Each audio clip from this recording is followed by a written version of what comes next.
It's difficult to live as a woman in a society like Nigeria. A woman's life is a life of struggle. That's why at some points it says menopause, as in we've done enough.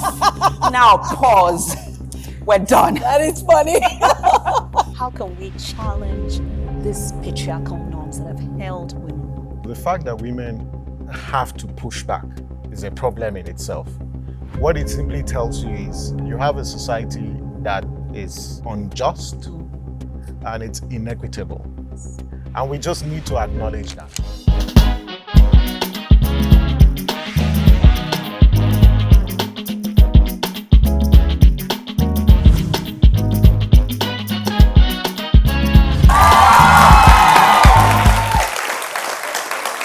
Patriarchy, the social system in which men hold primary power and privileges, manifests in various flavors and forms that have shaped and influenced existing governance structures and societal constructs. Welcome to Season 2 of the Leading Woman Show Governance Series, brought to you by our sponsors, the National Endowment for Democracy and Luminate.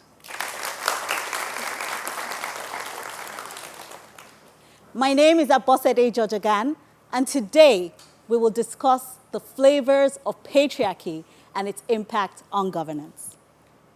To promote gender equality and create a more inclusive governance system, it is important to first uncover the multifaceted nature of patriarchy and shed light on its consequences on governance in Nigeria. Joining us today as guests are Fabia Ogunmekan, a lawyer and corporate executive with 21 years of experience. She's the immediate past executive director of Women in Successful Careers, Whisker, and now serves on its board.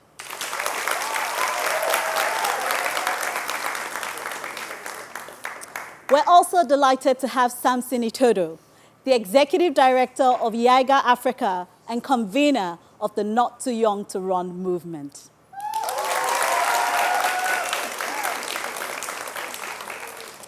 I'll see you after the break as we kickstart Season 2 of the Leading Woman Show themed governance series.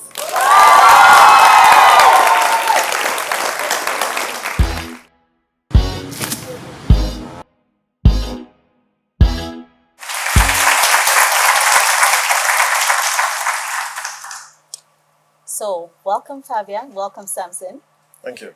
Today we're going to be talking about the flavors of patriarchy and its impact on governance. And Samson, I'm not sure if you heard my intro, but for my intro, you're the privileged one with the power. As a male, so I want to start with you. What are the different ways, in your opinion, that patriarchy manifests in Nigeria? Well, thanks.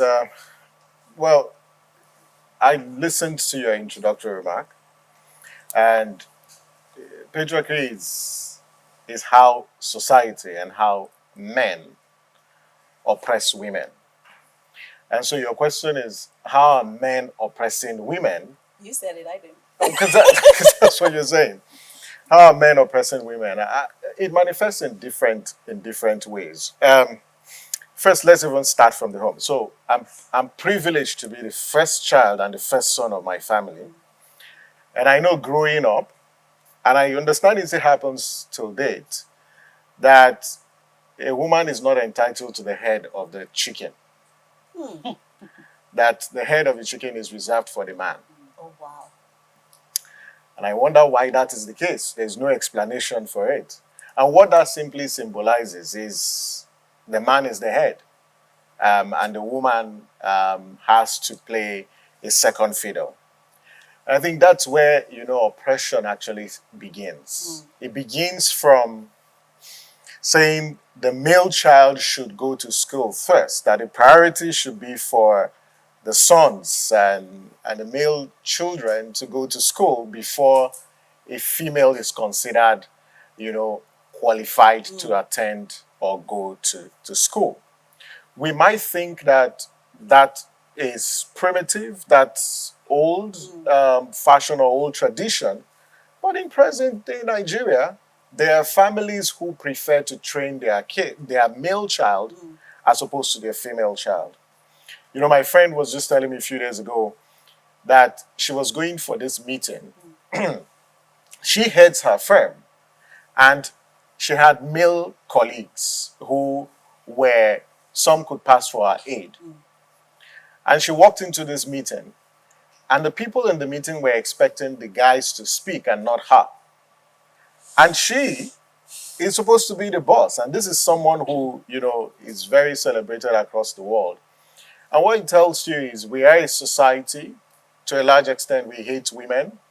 And we feel women should not hold leadership positions. Now, when it comes to leadership, it has to be a man, man, man, man. And then we can think about women. And that is the biggest problem that we deal with, because we suffer as a society when we don't create the opportunities for women to contribute to national development. Absolutely. And I mean, Fabia, you heard that. So you are female and you exist within this society that Samson is talking about. How do you think that patriarchy manifests in Nigeria? That's so interesting. And it's really interesting to hear from a male perspective. And it actually feels a bit more painful to receive, you know, when Samson paints the picture. But he paints a true picture. And I mean, patriarchy shows up in so many ways.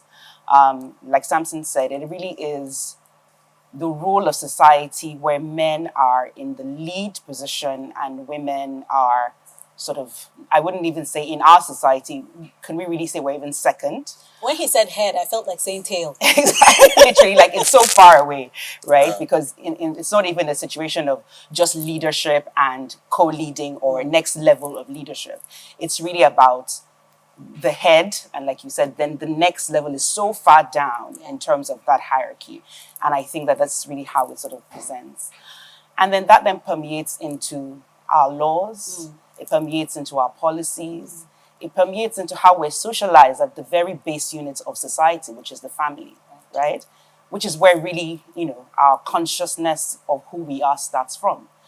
From a very early age, because of patriarchy, the female child is socialized very differently from the male child. It's, you know, you begin to learn the sort of boundaries that you have, the sort of limits that you have, the sort of expectations that society places on you, your highest aspirations, what those should be, right? And it's interesting in just thinking about this topic that even for the most progressive of girl dads, right, there's still a level of misogynoir that presents even in the expectations of what you can do. Where the highest expectation in our society is for the MRS. You can achieve the PhD, you can achieve all of that, but if you're not married, you are not quite complete if you don't have that MRS. And I'm not sure it's exactly the same expectation for men. At some point, yes, you know, you would hear families saying, to be a respectable man, you know, you should just seal the deal. Find a young girl somewhere and just settle down, right? But the expectation on women, but it doesn't reduce the man in terms of who he is and how society perceives him. But for the woman, you're not complete until that you have that sort of crown or final sort of wash over you. So that's like, you know, in the lifespan of a young woman in Nigeria or a girl who's born, that's sort of the span of that cultural expectation and the length of how patriarchy can present itself. Of course, in our educational system, so family, we say, is the base unit, and that's where the conversation even starts or the experience begins. And then we move into schools, right? And the messaging in terms of, I know, for example, you do this wonderful program with the National Head Girl, which is fantastic. You know, it's even in that conditioning of what, even in schools at that age, even in primary school, what are our expectations in terms of what the girl can do and what, you know. And that obviously pans out into eventually when we talk about leadership and governance. If from that young age we don't see ourselves as leaders, we're not conditioned to see ourselves as leaders. Then how automatically? Exactly. Are we supposed to be equipped? You know, Ambassador, just to actually harp on the point she made about the laws. So if you look at all the laws that Nigeria has, They're compliant. compliant? No. A lot of them are framed in a masculine tone. Yes. Absolutely. Including the So Constitution. including the Constitution. Yes. So every time it's he, Absolutely. he, and you ask yourself, where is the she? And you made a very strong point. Although there are attempts, to a large extent, make our laws gender friendly, both in the text, in the language, but we are far away from where we want to be. And the other sort of point to really happen is in today's Nigeria, if a young lady asks a question, Yes. if she challenges authority, she's considered aggressive and arrogant. Like you do not have any rights, or feminist. You do not have any rights to question. That dirty word. But if a man does the same thing, it's not considered arrogance. Yeah. It shows the exercise of power. It shows that you're in charge. And men are socialized, to be in charge. And that's something we need to change, because it's affected our women to a large extent, that they don't have the courage, to raise questions. Absolutely. And I think that a show of this nature, and I'm glad that you're doing this, is to tell women that when you ask questions, you're asking questions because you have a right to do so, because that's what you should do so. And don't be intimidated by these men who try to shut you up. The only reason why they're doing so is they don't want the balance of power to shift. And it takes me to my next question around, so how can society address these deep rooted patriarchal norms and attitudes? Like, how can we really begin, to your point, to shift it? Like, because it's so deep rooted. You talked about the family, you talked about school, right? In the textbooks, where it's like mom is in the kitchen, dad went to work. Do you know what I mean? And then we get to university. So we're all socialized in that way. So how can society, Samson, start to shift? Because it's deep rooted. I thought you were going to ask. No. You tell us. You are the privileged one. The head of the home. But so it begins with conversations of this nature, and I'm glad that this is framed around misrepresented. And I look in the room, I see a lot of young women. Yeah. And by the way, thumbs up to you guys for showing up. Because there are very few spaces where women even have access to conversations of this nature. That's right. Because when space opportunities are created, it's mainly for men. And the fact that you're a young woman who is showing up for conversations like this clearly shows that we're on a path of dislodging this mentality and addressing this socialization problem. Because there's a you see this thing called culture. Culture is a killer. Culture can kill. In fact, it will make you question your existence. And I guess I am privileged because I am a male, but I have sisters. I do have a wife, and I have female friends, right? And I see the challenges that they face. And it's difficult to live as a woman in a society like Nigeria. That's right. And so women need to show up. Women need to rise up. They need to demonstrate, that courage to push back. Yeah. It begins from there and these conversations. The second is our family units. Yes, contemporary families, and this is an assumption. Contemporary families are beginning to appreciate the fact that equity and equality are critical principles and values that need to shape family life. And so there's that negotiation within families to say, yes, we need to pattern and structure our families differently. Exactly. We need to prioritize a girl-child education. We also need to ensure and inspire high self-esteem within amongst our female children as well as our female counterparts, so they can be socialized, that when they go out in the public, they are not timid and they do not succumb to this societal pressure. Because we have an opportunity to redefine reality. And women working in concert with men can actually do that. I think this is the sort of reforms that you need at an individual level. Because it's the individual that shapes the societal. Right. So if at the individual level, women and men like us are committed to pushing back, then we now move to the society and say, wait, there are certain norms and standards that are not compatible with our reality. And say no to a society where women are not considered qualified to hold public office. Yeah. So yeah, political parties, you need to prioritize, women, whether through quotas or whatever mechanisms are in place. Look at the National Assembly. How many women are sitting in the National Assembly? 4 in the Senate. 4 in the Senate, 15 in the House. That's of 469. Yeah. And we think it's not a problem. And we want to make progress as a country. We cannot. No, there's no way we can succeed as a country if women are not part of decision making. Because trust me, some of the bad decisions that Nigeria has made And made by men. has been made by I'll men. help you complete that. Fabia, before we go on a break, I want I to hear... hope the men don't kill me for this. But, No, don't- you'll but, be but, fine. but the truth has to be said. Absolutely. It has to be said. And we appreciate you for being an ally, Samson. So, Fabia, before we go on a break, you heard Samson talk about culture, right? I feel like there's always a dual culprit. It's religion and culture. Absolutely. And so, in your opinion, what are some of those cultural factors, societal factors that reinforce patriarchal norms? Okay. So it's good to make the point that while men perpetuate patriarchy by exercising and promoting it, women are also the gatekeepers of patriarchy, right? And so going back to Samson's point about, in terms of, how it shows up and where do we start to fix it, right? So the home is definitely key.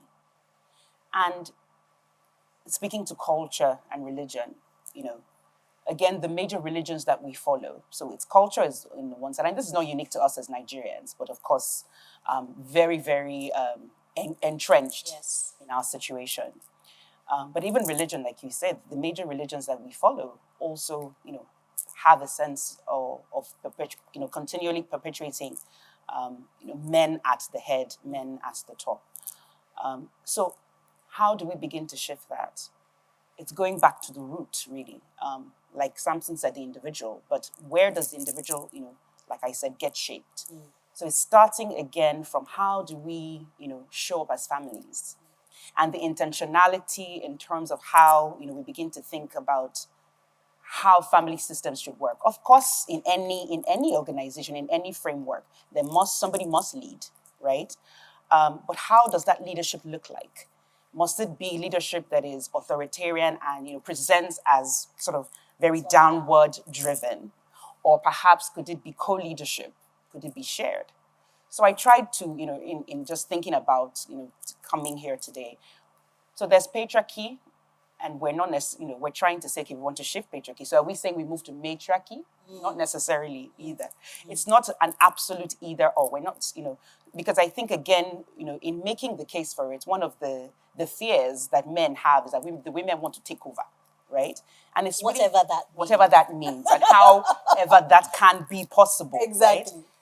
But I found out that there's an interesting concept called synarchy, which is essentially the middle ground between patriarchy and matriarchy, and it's about joint leadership, co-leadership, co-chairing. So I started thinking, okay, how does that even happen in reality? In the corporate world, and in foundations, and in, just in the private sector, for example, it's not unusual to find words like co-chair, and in these days, co-founder, which means it is possible for two people who are aligned to actually co-lead, where there is agreement, and I think Samson mentioned that there must be agreement, and then that shows up in intentionality and a level of alignment, right? Fantastic. I think that's a fabulous place to take a break. I'm sure you're enjoying this conversation, and we'll continue when we get back.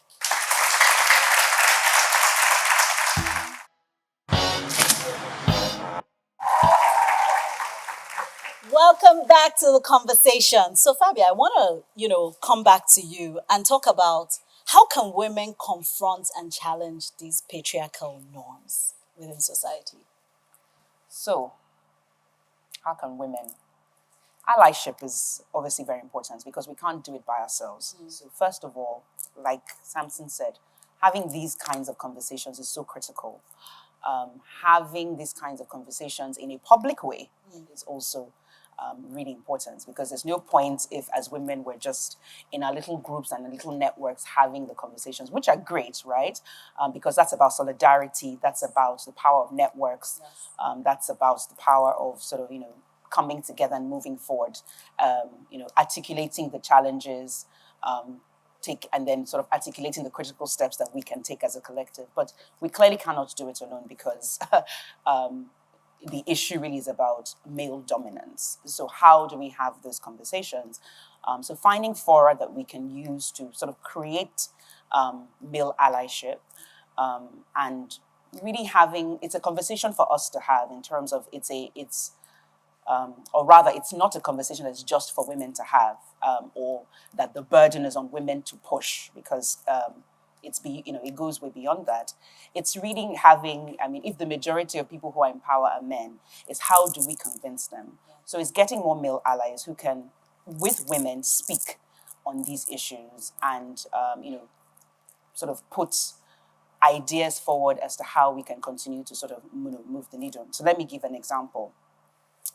I was pleasantly surprised to find out that the immediate past governor of Rivers State signed into a law that essentially prohibits discrimination of women's inability to access not just land, but inheritance, actually to inherit property. Because, of course, as you know, I don't know if this is Nigeria-wide, but certainly in the southeastern, south part of Nigeria, there is a huge issue around, women's ability to inherit, whether they're the first child, whether it doesn't really matter. And I have actually had conversations with women highly educated women from highly educated families, that when it comes to those kinds of issues, they are left out and totally excluded, and it becomes at the discretion of the first son to decide how things will be shared. And all of that. Of course, you have, even with wills, even where wills are written, sometimes culture trumps in some ways, right? So interesting to find out that, the immediate past governor of River State, who, anyway, I'll keep my own opinions to myself, was actually progressive, enough to do that. So River State is leading in that aspect, which is exciting. So it's, really, again, about, I would say, it's male allyship. The other thing is also role modeling. What you see often is what you believe. What you see empowers you to believe that this can actually be done. So seeing more women in leadership positions, and again, I'll come to the private sector, which is really leading, not doing as great as we would like. So even when we say the private sector is leading, we're talking about what? 30% possibly of, now, because again, of, if we take the banking sector, for example, because of laws and policies, right? So now we say about 30% of the leadership at, the highest levels of leadership, being, having women in those positions. But it does make a difference, right? It makes a difference because you are then able to connect the story of when there is this co-leadership, this synergy that I speak about, right?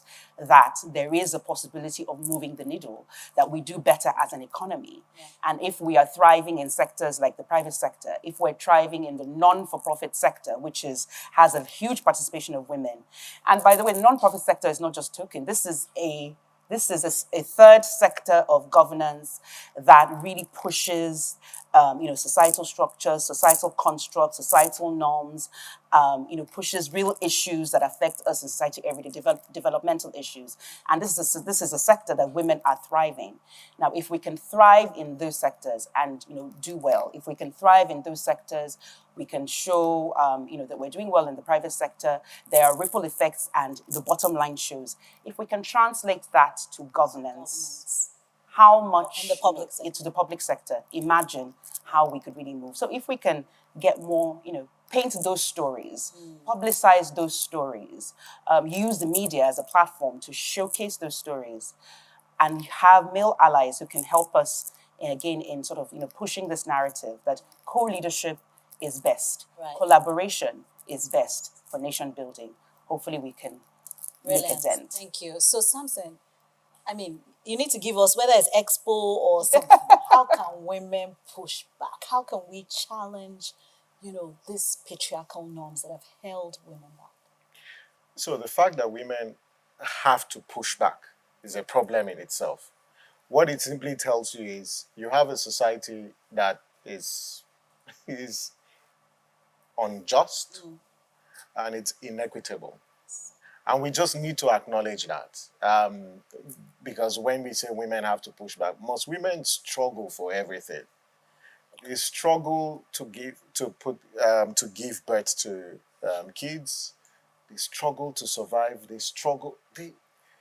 A woman's life is a life of struggle. That's why at some points it says menopause, as in we've done enough. Now pause. We're done. That is funny. We're done. The men would say, "Oh, but men are also struggling."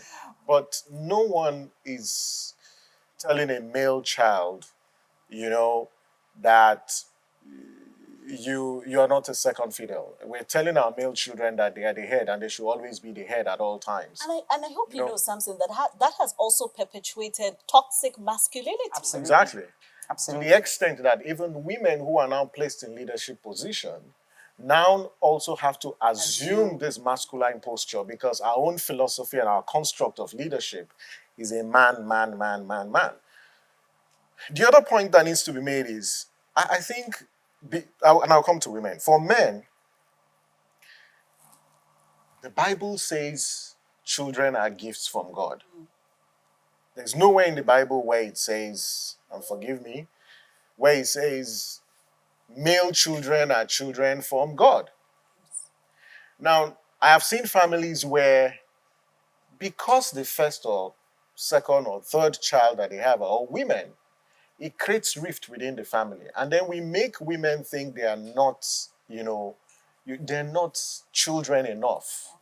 And so they keep searching for a male child, because yes, culture on one hand actually permits it. And I think that for we men and families need to really recognize that the gender or the sex of a child doesn't matter. So long as that person is human, they have certain rights. Absolutely. And they are equal. Because the Universal Declaration of Human Rights is very clear that all humans are born equal. All humans are born equal. It doesn't matter the societal responsibilities that people have. So I think that at a family level, there are a lot of shifts that need to happen. At an individual level, women, I have mentioned the point, but I think women need to get a lot more. I hate to say this because we're putting so much responsibility on women. I think as a society, we need to make investments in girl-child education. There are a lot. If you check the percentage of girl child who are out of school, is just outrageous and totally unacceptable. And so the state needs to take that as a big issue and address it through policy, making not just laws, but also making budgetary appropriation for girl child education. The second is what we also teach our kids in school. That also needs to change. Because this socialization, when you're aspiring for cultural turnarounds, it's not going to happen in a day. This conversation we're having, it's not, these changes will not come in a day. I hope it happens in our generation, but then it's going to take a while. And because culture is a way of life, people have been used to certain tradition, and a society that is built on patriarchy, it's going to take a lot to dislodge patriarchy. So we need to look at what we teach kids in school and try to provide education that addresses some of the objectives that she's actually outlined. And it's about the fact that we all have equal rights, we all have equal responsibilities, and when it comes to leadership, leadership should not be the exclusive preserve men. of men, but also women. And when women are also given the opportunity, the kind of standards that we set for women and for men when it comes to leadership is completely different. And I think that as a society, we need to dislodge that. But it's going to take women, stepping up. And again, I love the fact that in this space you have young women. I hope that everything we're saying here makes a difference in your life and you take something out of this. So you become that young woman with a difference. You're not that timid young woman out there who feels subservient to a male, but one who knows her rights and who has self-esteem and has the courage, to question. The other part is access to economic opportunities. And I love the point you made about land, about resources. When you look at the private sector and the business space, think about the men who have access to capital and also look at women. It is, the space is really disproportionately affects women. Absolutely. So think of all the venture capitals that we have in Nigeria. How many women actually head those? So we also need to be intentional in providing economic opportunities because some of the things that these men have, well, yes, like men have, yeah, men. I'm also one of them. But some of the things that men have is the fact that they have access to a lot of money and resources. Yeah. And money is power. Yes. Money is power.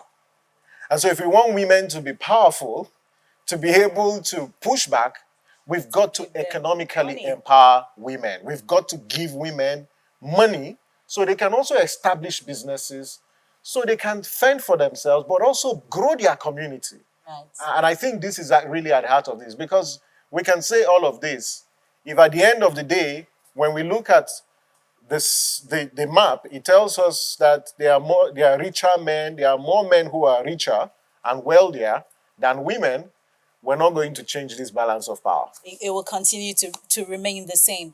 So, Fabia, how can women in leadership play a role in starting to reshape these patriarchal norms? Excellent. So one of it is, and I had alluded to it when we, previously, is role modeling, right? Now, again, I have to bust a myth. Just like with men, it's not every man that finds himself in a leadership position that automatically becomes a mentor to everyone who's around him. So that pressure, there's often that pressure on women that when you get to a certain level, you must be a mentor, you must be a role model, all of that, which is good and which is definitely one solution how we can even begin to sort of like I said, the more you see, the more you believe, and the more you can aspire, right? But if we don't have a critical mass, right, because we can't put all this burden on the one woman who finds herself in a board position and she's 1 in 10. And suddenly she has to be the voice for all women in the organization. She has to be the mentor voice everybody. and mentor everybody. It's impossible, right? It may not even be in her makeup. And she's allowed to have that, to say, well, this is not for me. And I really just want to focus on making sure I keep my seat here because, it's that difficult already. Exactly. So we've got to find a way of getting more women into leadership positions, getting a critical mass so that we then have, 4 in 10, right? And then we know that at least 50% of that 4 will definitely, be, in the position to lift, right? So how do we shape the conversation? One is about really working and building the strategic skills that Samson speaks of at that level. These are skills that should be built right from the home into schools and, as women start their careers, building the strategic skills around how to advocate for yourself, how to speak up, how to move beyond just technical competence, right? Soft skills. Yes, it's the technical competence. I'm not soft. I'm going to just sort of take you back on that. When we call them soft, then it becomes feminine, it becomes irrelevant, it becomes, so they're strategic. Yes, it's actually strategic. The act of negotiating for yourself, the act of speaking up for yourself, the act of being politically savvy, the act of understanding that I'm brilliant, but at a certain level, this will not get me into those positions of leadership. The art of networking. These are strategic skills that will help us get there. And the more we build that capacity amongst us as women, right? So this is one thing that women can do, we can do for ourselves. So when Samson says, it's true, the burden shouldn't just be on us, right? But even when we are in those positions to support, to mentor, to build networks, we can never have too many of these networks. I agree. Right? These are ways in which we build the capacity and we build the talent pipeline to ensure that more women get there. And for those who are there, we appeal. You are role models. You have, unfortunately, to set yourself to a higher standard. Unfortunately, you cannot do it as the boys do, right? Unfortunately, that burden is there, and the burden is there for a reason, because it will shift. And if for the women who are there, they need to display integrity. They can't be business as usual, right? So that we show a different so that we form show a of different kind leadership. of leadership. Exactly. Brilliant. Leadership that is non authoritarian. The kinds of leadership that lends to us as women is co-leadership, it's collaboration, which is great for moving the nation forward. So if we can display this at the highest levels and give that lifting of always constantly thinking of lifting the next woman up, I think that is one way. Brilliant. So, Samson, we're wrapping up. How do we create an environment that values diversity and promotes gender equality? Well, so three things that can be done. One, we need to create more opportunities, and those opportunities have to be opportunities for all and not for a few. And it's about, do we consider women when we recruit people to organizations? These days, you see companies and organizations, clearly stated in those calls for application that we encourage women to apply, right? So we need to see more of that. But on interview panels, do we have representation of women? When we take decisions, do we look at those decisions? Do we take those decisions from a gendered lens, or we just focused on how it benefits the status quo? Because the status quo does benefit a section of society that are not ready and willing to relinquish or share power. And we just need, it's the reality. I don't think men are willing, because if they are, then when the bill at the National Assembly for creating additional seats for women, we shouldn't have gone through all we experienced in that. But they are not willing and ready to share power. So we have to create those opportunities at a micro level as well as the macro level. And I think there's a lot that a family can do, to help in resetting how we think about women and these responsibilities. The second is through our laws. A lot of our laws are obsolete. They need to be updated. The Constitution does need to be reviewed, not just in text or language, but also in the content. We want to ensure that women are not discriminated against by virtue of cultural or religious beliefs. So we need to address that. And our laws can also create more opportunities, like quota system, that there's reserved seats, the equal opportunities and bill before the National Assembly, including those also in our state houses of assemblies. Those are things that we can do. And then lastly is creating economic opportunities for women. I tell you, if women are not economically empowered, It would not be politically empowered. they would not be politically empowered, or that. not, even not politically empowered, they will not be politically relevant. That's Because you'll be limited to being campaign mercenaries for men. Men will use you to campaign. They will use you to vote for them. In fact, in some cases, we've seen women also who have been used by political actors and politicians to hold certain leadership positions as placeholders. That is not what we want to see. We want to see women, contesting for office at the party level. We want to see women also aspiring to lead. And I hope that the young women who are in this space, some of you will aspire to be president of Nigeria. Yes. You aspire to be senators. Yes. You aspire to be House of Reps members or State House of Assemblies. you also aspire to be leaders in multinational institutions. We celebrate Amina Mohammed, we celebrate Okonjo-Iweala, but there are many more Amina Mohammeds in Nigeria, Absolutely. many more Okonjo-Iwealas in Nigeria. They And have I want just to not believe been some given of them are here. the So we opportunity. have to give them that opportunity. Thank you so much, Samson. Fabia, let's hear your final thoughts around how do we really create this environment that values diversity and promotes gender equality. So Samson has, literally taken all the words out of my mouth. So let me try and see what else is left. I will harp on male allyship because I really do believe that because there's a lot of advocacy and convincing to be done, and we cannot shift this alone. We have the intention as women. We do not like the status quo. That is clear, right? But we cannot do it on our own. There are many things which we've articulated that we can do as women for ourselves. Building our confidence enough to ensure that we vie for leadership positions, supporting the next generation of women to ensure that we're building a credible pipeline to continue to build that succession and have that critical mass that, again, when we now sort of become more economically empowered, we also have the funding to then really be able to then make some of these critical choices. So that's one.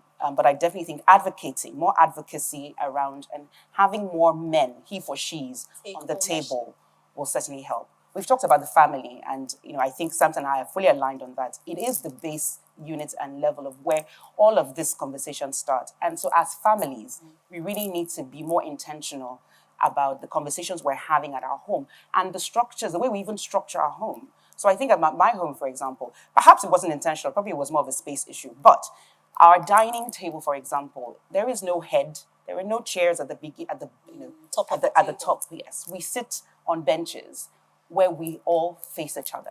So there's no daddy sitting at the head or mommy sitting at the tail. We sit side by side. And I think even those kinds of imaging for our children say a lot. A lot. So promoting this idea of co-leadership, of course, our educational systems, very important. And again, since we're speaking to a young audience, really beginning to understand when it comes to governance that we have a space as women. It's for us. It's not just limited to entrepreneurship, the private sector, these spaces that are comfortable.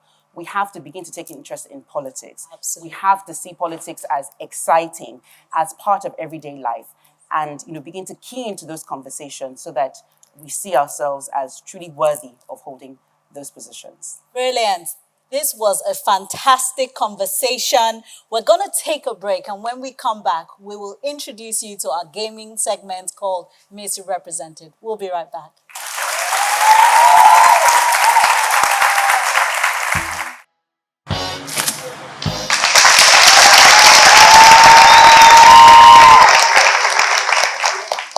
Welcome to Misrepresented, our gaming segment. On Misrepresented, we will address the perception gaps caused by the misrepresentation of women, inspire a shift in social norms that define women based on stereotypes, and inspire people to think differently about gender roles and women as leaders. So earlier, members of the audience were giving an assignment, build your board, where they would select leaders from a pool of people provided as displayed to build a board. We have the leader for team A on this side and the leader for team B on this side. So let's see how they choose. I would like to welcome the representative of team A, Ogundele Christiana.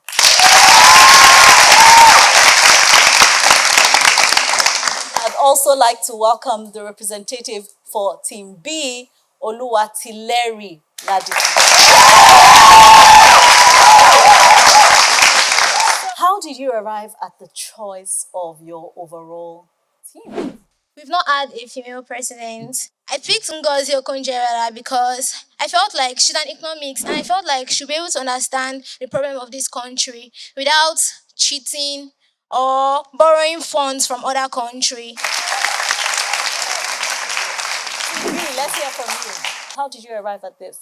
I just thought about like we've had several people, several leaders of our nation that they were not given enough chance to prove themselves. So I just picked from my own point of view, people that can lead us well. I chose them. Remember, there's actually no right or wrong answers. The only observation I'll make is that we have a female president on this side. No surprises because this is a female leader. And we have a male president on that side, led by a male leader. So, but I would leave our audience and viewers watching to deliberate on what these team boards mean and most likely which of these teams is likely to succeed. Until our next gaming segment, we leave you, our viewers and audience, to reflect on the real life misrepresentation of women all around.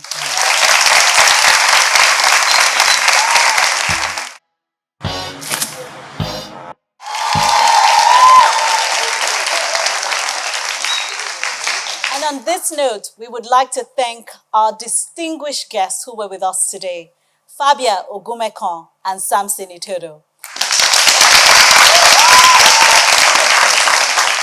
We appreciate you for being a part of this episode.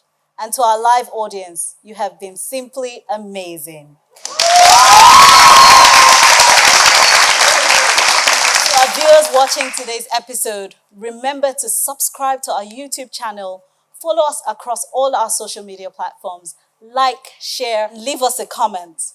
Until next week, don't forget that women's leadership can change everything, everywhere. Bye for now.